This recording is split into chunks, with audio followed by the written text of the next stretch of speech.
Welcome to I dream. నా పేరు లుంబిని. ఏదో ఒక సమస్య, గ్యాస్ట్రిక్ ట్రబుల్ అంటారు, కొందరేమో కాన్స్టిపేషన్ ఎక్కువైపోతూ ఉంటుంది, బ్లోటింగ్ వస్తూ ఉంటుంది, అసిడిటీ, అంటే మన గట్ సిస్టమ్ అనేది ప్రాపర్గా లేకపోతే, డైజెషన్ సరిగ్గా అవ్వకపోతే ఏదో ఒక సమస్య వెంటాడుతూనే ఉంటుంది కదా. మరి దీని నుండి బయటపడాలి అంటే, మన డైజెస్టివ్ సిస్టమ్ ప్రాపర్గా వర్క్ చేయాలంటే ఏం చేయాలి డిస్కస్ చేద్దాం. అలాగే ఎలాంటి మెడిసిన్ యూస్ చేయాలి కూడా మనం క్లియర్గా తెలుసుకుందాం. ఈరోజు మనతో జాయిన్ అవబోతున్నారు ప్రముఖ వైద్యులు డాక్టర్ సిఎల్ వెంకట్రావు గారు, మెడికల్ కౌన్సిల్ ఆఫ్ ఇండియా మాజీ సభ్యులు. ఆయనతో మాట్లాడదాం. హలో సార్, నమస్తే. నమస్తే. సమస్య చూడ్డానికి చిన్నగా స్టార్ట్ అయినా కూడా పెరిగి పెరిగి చాలా ఇబ్బంది పెడుతుంది లోపల, గ్యాస్ట్రిక్ సమస్య. సో దీని నుండి ఎలా బయటపడాలంటారు? గ్యాస్ ట్రబుల్ చాలా విపరీతంగా బాధ పెడతా ఉంది. ఈ గ్యాస్ ట్రబుల్ దక్షిణ భారతదేశంలో ఎక్కువగా కనపడుతుంది. ఎందుకంటే మనం పులుపు, కారం, మసాలా ఎక్కువ తీసుకుంటాం. మనం తిన్నంత కారం ఎవడు ప్రపంచంలో తినడు. మనం వాడే కారం ఎట్లుంటుందంటే పచ్చిమిరపకాయ వేస్తాం, ఎండుమిరపకాయ వేస్తాం, మళ్ళీ వీటికి తోడు కారం పొడి కూడా వేస్తాం, కారం పొడి, ఎండు కారం, వీటితో పాటు ఘాటైన మసాలా దినుసులు, దాల్చిన చెక్క, లవంగం, యాలకులు, మిరియాల పొడి ఇవన్నీ వేసేసరికి దట్టంగా ఘాట్ అయిపోతుంది. సో ఈ గ్యాస్ రకరకాలుగా బాధపడుతుంది. ఒకరికేమో తేపులు, అదే పనిగా తేపులు, బేవ్ అంటే ఎక్కడన్నా ఆఫీసులో పనిచేసేవాడు పక్క వాళ్ళు ఏమనుకుంటారు, ఏ డ్రై అథవా ఎప్పుడు తేపుతుంటాడు అని, అంటే ఆత్మన్యూన్యతకు గురవుతాడు. అతనికి ఒక సిగ్గు వస్తుంది, అరే ఈ తేపుల వల్ల పక్క వాళ్ళు నన్ను చూసి నవ్వుతున్నారు అనేది వస్తుంది. ఇంకా ఒక సమస్య, పొట్టలో గ్యాస్ నిండిపోయి అది అపానవాయువు రూపాన్ని బయటకు వస్తుంది. ఈ అపానవాయువులో రెండు ఉన్నాయి. ఒకటి వాసన, దుర్గంధం, రెండోది శబ్దం. దుర్గంధం వస్తే ఆ మొత్తం పక్క వాళ్ళకి అసహనానికి గురవుతారు. ఇక శబ్దం అయితే, శబ్దాన్ని మన భాషలో పిత్తులు అంటాం, బాంబింగ్ అంటారు. ఒరే బాంబు వేసి, పిల్లలైతే ఆడుకునేటప్పుడు ఎవరైనా వచ్చినప్పుడు బాంబులు వేస్తున్నాడు రా అంటారు, బాంబులు అంటారు. మా ఊళ్ళల్లో కూడా బాంబు అంటారు. ఈ దుర్గంధముతో కూడిన ఈ పిత్తులు, ఈ గ్యాసు ఎక్కడైనా ఒక ఆఫీసులో పనిచేస్తుంటారు, లేదా ఎక్కడ మీటింగ్కి వెళ్ళారు, సమాజంలో వాళ్ళకి ఒక తల వంచే విధంగా అవమానానికి గురవుతారు. ఇది మనం కంట్రోల్ చేస్తే కంట్రోల్ అయ్యేది కాదు. ఆగమంటే తేపులాగం, ఆగమంటే అపానవాయువు ఆగదు. లోపల గ్యాస్ ఉత్పత్తి అయింది, దాని ధర్మం బయటికి రావాలి. మనము మంచినీళ్ళు తాగేటప్పుడు పైకి ఎత్తుకుపోసుకుని తాగుతారు. గ్లాసు పైకి ఎత్తి పోసి తాగినప్పుడు నీళ్లతో పాటు గాలి కూడా, ఆ గాలే బయటకు వస్తుంది. అయ్యే తేపులు, అయ్యే అపానవాయువు. ఇక దీంతో పాటు కొంతమంది గబగబ తింటుంటారు అన్నం. ఏదో తరుముకు వస్తున్నట్లా, యుద్ధం వస్తున్నట్లా, భూకంపం వస్తున్నట్లా తింటారు. అట్లా తినకూడదు, నిదానంగా తినాలి. ఏదైనా పని ఉంది, అవసరం పని ఉంటే ఆ పని ఎలాగ భోజనం దగ్గర కూర్చోవాలి, కానీ అడావుడిగా తినటం, దానివల్ల స్పీడ్గా మనం అన్నం తినేటప్పుడు కొంత గాలి కూడా లోపలికి వెళ్తుంది. లోపలికి వెళ్ళిన గాలి బయటికి వచ్చే పద్ధతి తేపులో లేదా అపానవాయువు. కొన్నిసార్లు పిత్తకోశము, గాల్ బ్లాడర్లో రాళ్ళు ఉంటాయి, లేదు క్లోమగ్రంథి చెడిపోయి, మద్యము సేవించే వారికి క్లోమగ్రంథి చెడిపోవటం, లేదా కొంతమందికి క్లోమగ్రంథి ప్యాంక్రియాస్లో రాళ్ళు ఉండటం, వాటి వల్ల కూడా గ్యాస్ వస్తుంది. ఒక నానుడు ఏంటంటే, మనం పప్పు ఎక్కువ తింటే గ్యాస్ వస్తుందిరా అంటారు. కొద్దిగా వాస్తవమే ఉంది. అధికముగా కందిపప్పు, పెసరపప్పు, శనగపప్పు తినటం వల్ల కొంచెం గ్యాస్ వచ్చే అవకాశం ఉంది, కానీ అట్లా అని చెప్పి వాటిని మానకూడదు. మనకు మాంసకృతులు స్థూలంగా శాకాహారులకు అందించేదే పప్పు దినుసు. ఆ పప్పును మానుకుంటే మనం ఎండిపోతాం. కనుక వీటితో పాటు మన పాలిట విలన్ లాంటివి అలవాట్లు, ధూమపానము, పొగాకు ఉత్పత్తులు, సిగరెట్టు, బీడి, చుట్ట, ఇక అయిపోయినాయి. ఆ శకం పోయి ఇప్పుడు వచ్చింది కొత్త తరం, గుట్కా, ఖైని, మాదక ద్రవ్యాలు, వీటి దెబ్బకు పొట్టలో గ్యాస్ నిండిపోతుంది. ఏ స్థాయికి నిండిపోతుందంటే పొట్ట నిండిన తర్వాత పొట్ట మీద కొట్టుకుంటే డమడమా డమడమా శబ్దం వస్తుంది. తబల మీద కొడితే ఎట్టటి శబ్దం వస్తుందో పొట్ట మీద కొట్టుకుంటే కూడా అటువంటి శబ్దం వచ్చే పరిస్థితి, అంత గ్యాస్ ఉబ్బిపోతుంది. తర్వాత వీడు నడుస్తున్నప్పుడు కొండ పొట్ట బాన పొట్ట అంటారు. ఏదో ఒక మగవాడు వీడి గ్యాస్ ఉండి పొట్టలో కొవ్వు ఉండి వీడు నడుస్తుంటే ఏదో గర్భవతికి ఎట్లా పొట్ట ముందుకు వస్తుందో బాన పొట్ట కుండ పొట్ట ఉంటుంది. అది మంచిది కాదు. కనుక ఇటువంటి గ్యాస్ ట్రబుల్కి రోజు మందులు మింగేస్తున్నారు. వెళ్ళటం, ఇవ్వయా గ్యాస్ కొట్టం ఇవ్వంటాం, తెచ్చుకొని వాడుతున్నారు. ఇవాళ చాలామంది నిద్ర లేవగానే గ్యాస్ కొట్టం వేస్తున్నారు. ఒకటేంటి ఈసోమోప్రజోలు, ప్యాంటోప్రజోలు, నానా రకాలు ఉన్నాయి. అయిన తర్వాత కాఫీ టీ తాగుతారు. అంటే దైనందిన జీవితంలో కాఫీ టీ కాకముందు పొరగడుపున ఈ గ్యాసు. ఇక రాత్రిపూట మందేస్తాడు. ఆయనకి తెలుసు మందేస్తే గ్యాస్ వస్తుందన్నారు. లేదా ఈ సిగరెట్లు తాగుతుంటారు. ముందు జాగ్రత్త, డాక్టర్ సలహా లేకుండానే వేసేస్తుంటారు, గ్యాస్ కొట్టాలు వేస్తుంటారు. ఇక తర్వాత అసలు గ్యాస్కు మూల కారణం ఏంటి అని తెలుసుకోవాలంటే పిత్తకోశంలో రాళ్ళు ఉన్నాయా, క్లోమగ్రంథిలో రాళ్ళు ఉన్నాయా, క్లోమగ్రంథి చెడిపోయింది తెలుసుకోవాలంటే పొట్టకి అల్ట్రాసౌండ్ పరీక్ష చేయాలి. కొన్ని సందర్భాల్లో సిటీ స్కాన్ కూడా అవసరం ఉంటుంది. పిత్తకోశము చేదు తిత్తి వరకు అల్ట్రాసౌండ్ సరిపోతుంది. క్లోమగ్రంథి విషయాలు సమగ్రంగా తెలుసుకోవాలంటే అల్ట్రాసౌండ్లో మనకు తెలవదు, సిటీ స్కాన్ పరీక్ష చేయాల్సి ఉంటుంది. ఈ గ్యాసు జీర్ణాశయంలో పేగు పూత, పేగు రాపిడి, పేగు వరిపిడి అంటారు, దానివల్ల కూడా రావచ్చు. లేదు అక్కడ చిన్న పుండు ఏర్పడుతుంది. అక్కడ ఏర్పడే పుండుని అల్సర్ అంటారు, పెప్టిక్ అల్సర్ అంటారు. ఈ పేగు రాపిడి వరిపిడిని గ్యాస్ట్రైటిస్ అంటారు. దీనివల్ల కూడా గ్యాస్ వస్తుంది. అన్నవాహిక జీర్ణాశయం కలయికలో కవాటం ఉంటుంది. ఆ కవాటము మద్యపానము సేవించే వారికి, ధూమపానము, పొగాకు ఉత్పత్తులు సేవించే వారికి లూజ్ అయిపోతుంది.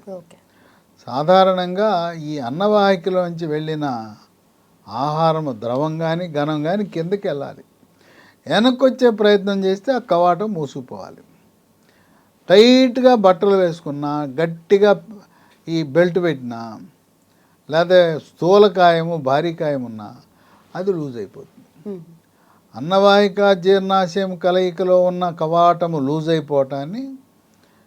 అయిపోయి వెనక్కి రివర్స్ డైరెక్షన్లో వెళ్ళకూడని ఆహారము, వెళ్ళకూడని హైడ్రోక్లోరిక్ ఆమ్లం పైకి వచ్చేస్తుంది. అన్నవాహికలోకి హైడ్రోక్లోరిక్ ఆమ్లం వచ్చిందంటే ఇక మంట, తీవ్రమైన మంట. దీన్ని ఇలా వెనక్కి వచ్చే ప్రక్రియని గెరడు అంటారు. గ్యాస్ట్రో ఇసోఫేజియల్ రిఫ్లక్స్ డిసీజ్ వైద్య పరిభాషలో. కనుక ఇది ఈ కవాటము సక్రమంగా పనిచేసేలా చూసుకోవాలి. ఆహారపు అలవాట్లు మార్చుకోవాలి. సకాలంలో ఆహారం తీసుకోవడం చాలా ముఖ్యం. ఎప్పుడు తినాలి? ఉదయం 8-9 గంటల మధ్యలో టిఫిను, మధ్యాహ్నం 12 గంటలు 1 గంట మధ్యలో భోజనము, సాయంత్రం 4-5 మధ్యలో ఏదో ఒక అల్పాహారం తీసుకోవాలి. ఇదే చాలామంది చేయం. ఏదో ఒక కప్పు కాఫీయో టీయో తాగేస్తాడు. తప్పకుండా అల్పాహారం తీసుకోవాలి. పండ్ల ముక్కలో, మజ్జిగో, ఏదో ఒకటి, లేదు శనగలో, పచ్చి బఠానీలో నానబెట్టి ఉడకబెట్టి కొంచెం తాలింపు వేసుకుని తినటం. రాత్రి 8-9 గంటల మధ్యలో భోంచేయటం. ఇవాళ మిడ్ నైట్ బిర్యానీల సంస్కృతి. 12 గంటల తర్వాత మిగిలిపోయినాటిని, నిలవున్నాటిని అన్నింటినీ వాడు పారేయకుండా రేటు తగ్గించి స్టార్ హోటల్లో స్టార్ పెట్టి మిడ్ నైట్ బిర్యానీ రండి మా దగ్గర మిగిలిపోయిన సరుకులు ఉన్నాయి, మీరు తినిపోండి అని యువతను ఆకర్షిస్తున్నారు. అంతా కుర్రోళ్ళు చేరతారు. ఆ చేరికి అది మొదలు పెడతారు. 12ంటికి మొదలుపెట్టి 2-3 దాకా తింటానే ఉంటారు. అసలు ఆ టైంలో భోజనం చేయటం, నిద్ర నిద్రపోవాల్సిన టైంలో అన్నం తినటం, అన్నం తినాల్సిన టైంలో నిద్రపోవటం. వీడు మిడ్ నైట్ బిర్యానీ వాడు 3ంటికి ఇంటికి వెళ్తాడు, ఇక 4ంటికి ఎప్పుడో పడుకుంటాడు. వాడు నిద్ర లేచేది ఎప్పుడు మధ్యాహ్నం భోజనం టైంకి నిద్ర లేస్తాడు, టిఫిన్ లేదు. ఈ విధంగా వేళలు పాటించకుండా ఆహారం తినడం వల్ల కూడా గ్యాస్ ట్రబుల్ వస్తుంది. రకరకాల మందులు ఉన్నాయి. అందరూ చెప్పేది ఏంటంటే డాక్టర్ గారు వేసుకున్నప్పుడు బాగానే ఉంటుంది, ఒక్కరోజు మానేస్తే మళ్ళీ నేను ఉన్నానని వచ్చేస్తుంది. ఏం చేయమంటారు? ఇప్పుడు మనకు కావాల్సింది ఏంటి? శాశ్వత పరిష్కారము. ఆ పూట దెబ్బ తగిలితే కట్టు కట్టడం కాదు. ఈ శాశ్వత పరిష్కారానికి లీ ఫార్మా కంపెనీ వాళ్ళు ఒక అద్భుతమైన ఔషధాన్ని తయారు చేశారు. దాని పేరు లాఫెరిన్ బీసీ. లీ కంపెనీ వారిది లాఫెరిన్ బీసీ. ఇదేంటంటే ఇసమప్రజోల్ అనే మందుని పరగడుపున, ఇంకా తీవ్రంగా గ్యాస్ ట్రబుల్ ఉంటే రాత్రిపూట కూడా ఇసమప్రజోల్ 40 మిల్లీగ్రాములు వేసుకుని, దాంతోపాటు ఈ లాఫెరిన్ బీసీ ఉదయం టిఫిన్ తర్వాత ఒకటి, రాత్రి భోజనం తర్వాత ఒకటి, ఒక 3 నెలల పాటు ఇసమప్రజోల్ ఏమో పరగడుపున, లాఫెరిన్ బీసీనేమో టిఫిన్ తర్వాత 3 నెలలు వాడితే శాశ్వత పరిష్కారం లభిస్తుంది. కానీ నేను నా అలవాట్లు మార్చుకోను, నేను మందు మానను, నా యొక్క గుట్కా మానను, పొగాకు ఉత్పత్తులు లేకుండా నేను ఉండలేను అంటే ఏమి లాభం? ప్రయోజనం ఉండదు. సిగరెట్ మానండి, మందు డ్రింక్ మానండి. మానిన తర్వాత ఈ 3 నెలలు వాడితే ఈ రెండింటినీ వాడి అనేక మంది వేల సంఖ్యలో ఉపశమనం పొందారు. ఎన్నో మందులు వాడాం, మార్కెట్లో రకరకాల మందులు వచ్చినాయి. ఎన్ని మందులు వాడినా ఈ లాఫెరిన్ లేకుండా అవి వాడితే వాడినప్పుడు తగ్గుతుంది, మళ్ళీ కానీ మళ్ళీ నేనున్నానని మళ్ళీ ప్రత్యక్షం అవుతుంది. ఇప్పుడు పొట్టలో పుండు ఉందా అని తెలుసుకోవాలంటే గ్యాస్ట్రోస్కోపీ అని పరీక్ష చేస్తారు.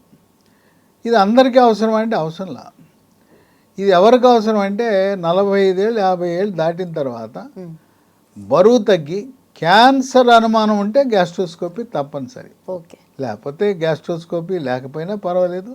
గ్యాస్ట్రోస్కోపీ అంటే లైట్ అమర్చిన సన్నటి పైపుని నోటి ద్వారా అన్నవాహిక ద్వారా జీర్ణాశయంలో ప్రవేశపెట్టి లోపల పుండుందా, రాపిడుందా, ఒరిపిడుందా, క్యాన్సర్ ఉందా అని తెలిపే పరీక్ష.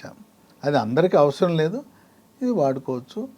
ఇది కొత్తగా వచ్చిన మందు, అందువల్ల అన్ని మందుల షాపులో దొరకట్లా. దీన్ని పొందాలంటే అమెజాన్లో ఆర్డర్ పెట్టుకోవచ్చు, లేదా కంపెనీ లీ ఫార్మా వాళ్ళ వెబ్సైట్ ఉంది, lehealthdomain.comలో ఆర్డర్ పెట్టచ్చు. ఇవన్నీ మాకు తెలవదండి అంటే ఓ 3 ఫోన్ నంబర్లు ఇస్తా, వాళ్ళకి ఫోన్ చేయండి, ఫోన్ చేస్తే మీ ఇంటికి కొరియర్లో పంపిస్తారు. నంబర్లు ఏవంటే 9100107480 9100010748. రెండో నంబరు 8977030218. మూడో నంబరు 9502897374. ఇవన్నీ కూడా మీకు మందులు లభించే నంబర్లు. ఇంకా మీకు ఎన్నో అనుమానాలు ఉంటాయి, నాతో మాట్లాడాలన్నా నా నంబర్లు ఇస్తాను, ఫోన్ చేయండి, మీ అనుమానాలు నివృత్తి చేసుకోండి. నా నంబర్లు 9848055806 9848055806. ఇంకో నంబరు, 2 వాట్సాప్ నంబర్లే, 9866308414. ఫోన్ చేయండి, నేను ఖాళీగా ఉంటే మీతో మాట్లాడతా. ఒకవేళ బిజీగా ఉన్నాను వాట్సాప్లో పెట్టేయండి, మీకు సమాధానం చెప్తాను. ఏ అనుమానం ఉన్నా, కొంతమంది జనరిక్ మందులు వాడుతున్నారు, ఆ కంపెనీ మంచిదా లేదా అని అనుమానం, లేదా మీకు ఏదో ఆరోగ్య సమస్య వచ్చింది, ఎవరి దగ్గరికి వెళ్ళాలి, ఏ స్పెషలిస్ట్ దగ్గరికి వెళ్ళాలి, ఏ హాస్పిటల్కి వెళ్ళాలి, ఎక్కడ మంచి వైద్య సేవలు అందుబాటులో ఉంటాయని అనుమానం ఉంటే లేదా ఆరోగ్యశ్రీలో కవర్ అవుతుందా లేదా అని ఇవన్నీ మీకు అనుమానాలు ఉన్నప్పుడు నన్ను సంప్రదించండి. నా వంతు కృషి మీ యొక్క అనుమానాలకు నేను సమాధానాలు చెప్పడానికి ప్రయత్నం చేస్తాను. మాట్లాడలేకపోయినా కనీసం వాట్సాప్లో మీకు ఏదో టైంలో దానికి సమాధానం చెప్పడానికి నా వంతు నేను ప్రయత్నం చేస్తాను. Right sir. Done sir. Thank you so much and thanks for your time. And for more videos, Please subscribe to iDream. Please subscribe to iDream. Please subscribe iDream. And please subscribe to iDream. For more videos, subscribe to iDream. please like, share and subscribe to the channel. Congratulations, iDream. Subscribe to iDream. Subscribe to iDream. So subscribe to iDream Media. iDream ki iDream team andarki huge congratulations. Please subscribe iDream Media. Please subscribe to iDream. Subscribe iDream. Please subscribe to iDream. iDream అంటే నా కళల ఛానల్ను subscribe చేసుకున్న నోరు తిరుగుతలేదు. మీరైతే గంట గుర్తు కొట్టండి. For more such videos, please subscribe to iDream. Subscribe to iDream. Please subscribe to iDream. Please subscribe iDream Media. Please do subscribe to iDream. Please subscribe to iDream Media. For best entertainment and information, please subscribe iDream. And don't forget to subscribe to iDream.